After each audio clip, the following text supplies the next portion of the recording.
a quick video on my Zenza Bronica D.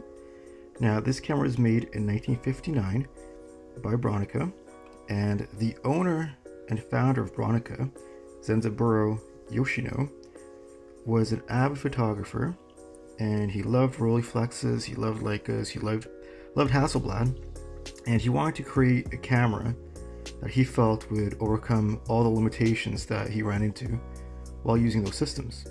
So he came up with the Bronica D.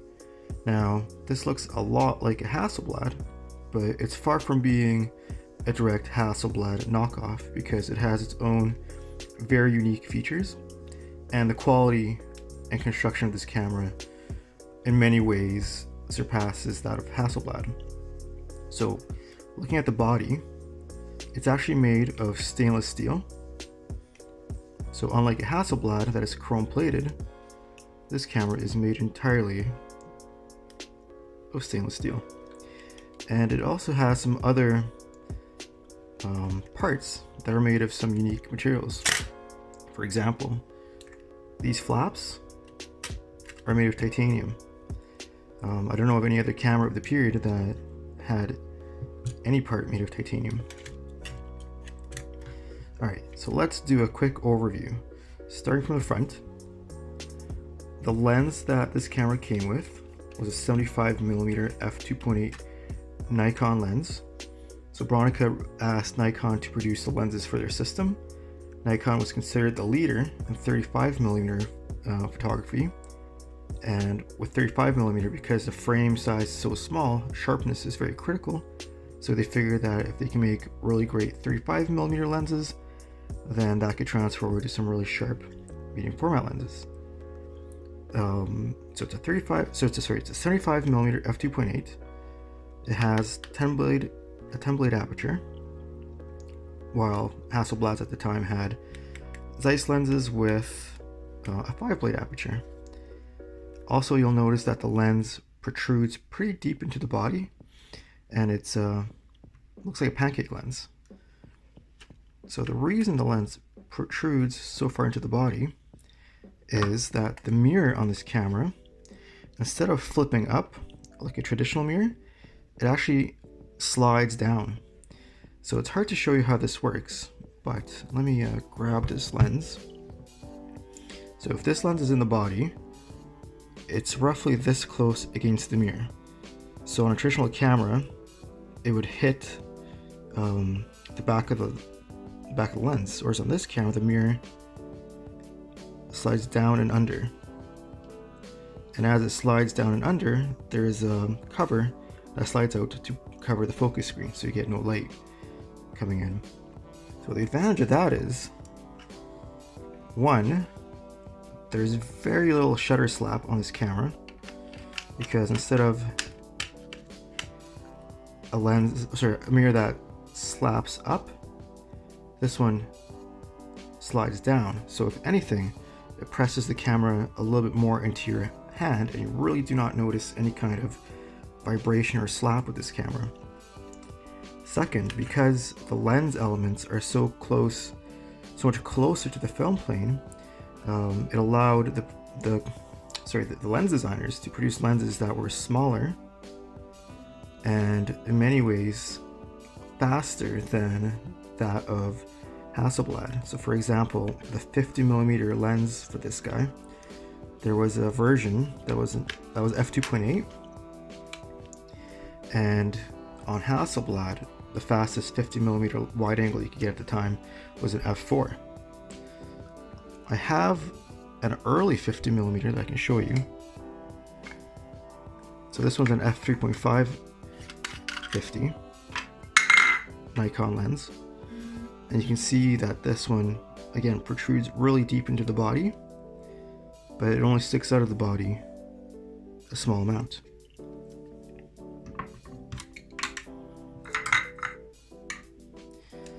Also, you'll see that the way you focus this camera is very similar to a Rolleiflex. So a focusing rack, and on it are focus distances marked for the 5cm, the 135, and the focus distances for the 75 are marked on this focus wheel. Now you'll see that it focuses really close. So on a Hasselblad, I believe the minimum focus distance was 3.5 feet, whereas this one focuses all the way up to 20 inches. And to get this kind of focusing performance, to focus this close on a Hasselblad, you'd have to have extension tubes. So this camera at any moment could focus up to 20 inches. And in use, it's actually really handy because there's never really a moment when you're shooting that you're wishing you can get closer focus. Unless you're shooting macros, but that's from what you normally encounter, you're never wishing for closer focus. Alright, so moving on to this focus knob. So this knob actually controls your focus, sets your shutter speeds, and winds your film. So you pull it out and you twist it to wind. Now I can't wind this one because it jammed up on me. Reliability with this camera, I don't think was too great, because one of the features of this camera is this little screw here, which is called the de-jamming screw. So whenever your camera jammed up, you would pop this screw and it would usually unjam it. Unfortunately, this time around, it did not work. Alright, moving back to the focus knob, you can see the fit and finish of this camera is really high. They went as far as including this soft rubberized ring for the focus control, just to give you a nicer feel. So it's softer, it's grippier. Here you have your double exposure. So right now it's set on DE, double exposure. If you want regular advance, you twist it to advance. Sorry, I don't believe I covered this button. This is your depth of field preview. This is your shutter. This is your focus lock. Back. Let's go to the bottom real quick.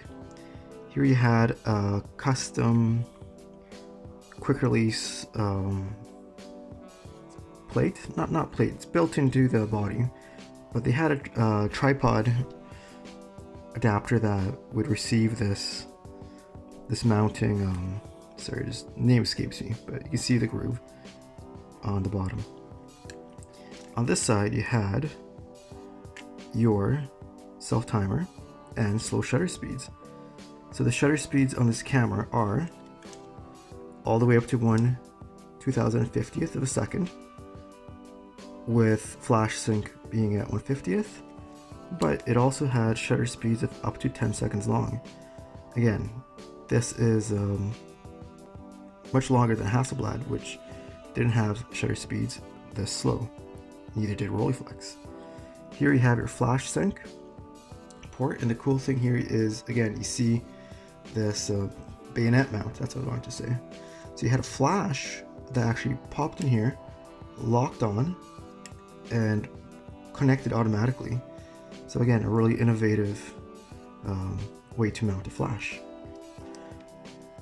On the top you had a viewfinder, which was removable, and you could get a prism.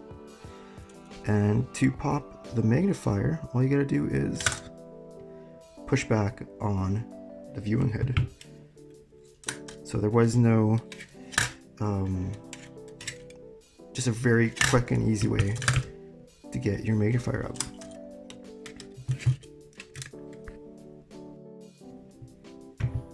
Alright, so now moving on to the back. To remove the back, you simply press on the dark slide. So there is no switch or a lever to press. You press on dark slide, and the cool thing is this camera had an automatic dark slide release where when you mount it to the back, now this back needs a CLA, but what happened was this slide will go bzzz. There's a mechanism inside the back that would push out the dark slide, so you'd never accidentally leave the dark slide in the camera.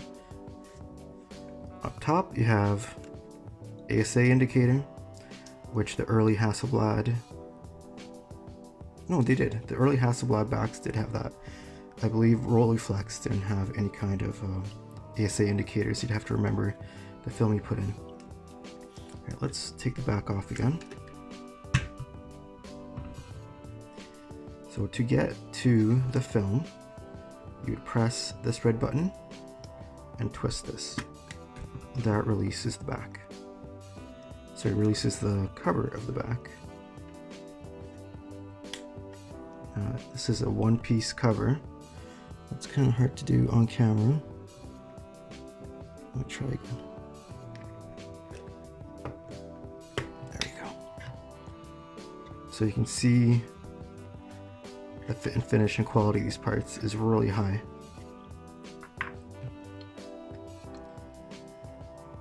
So to remove this, slide it out. Now, another really innovative feature of this back is it has an automatic film tensioning system.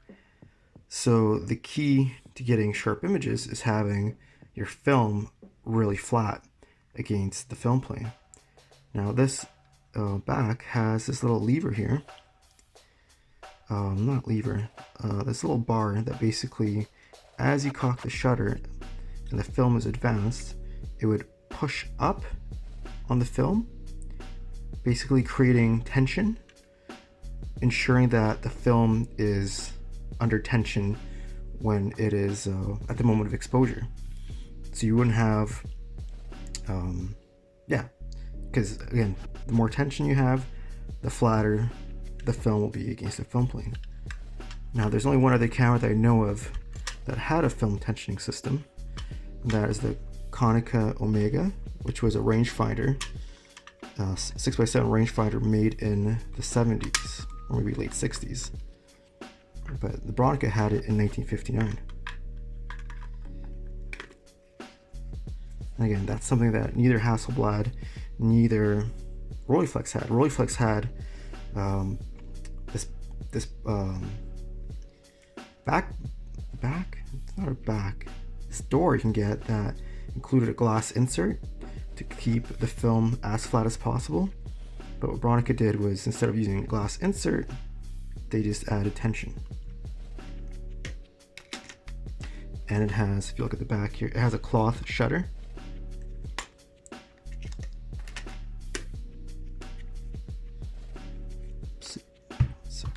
Pull this out.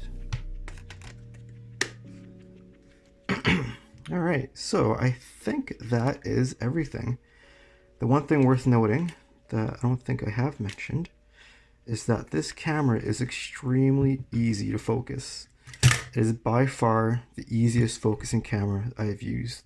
The viewing, the ground glass on this camera, it's a bit dirty with some smudges, but things just snap into focus like no other camera I've used, to the extent that I don't even have to use the magnifier when I'm shooting. Probably won't be able to see this because of the glare, but it's extremely easy to focus. Much easier than a Rolleiflex, much easier than a Hasselblad. And the Bronica S, which is the model that came after this, also uses the same style of focusing and the same style of ground glass. And that one is my go-to 6x6 SLR. And this one would be if it didn't jam up and stop working on me. That's pretty much it, I think. I could show you it. So to release the top, sorry, I have not taken off the waist level finder on the gun. Might have done it only once, but clearly I'm failing. Anyway, this lever pops it out, and it'll be much easier to do not through the screen of a cell phone. All right, that's about it. So if you have any questions, let me know in the comments, and I'll do my best to answer. Thanks.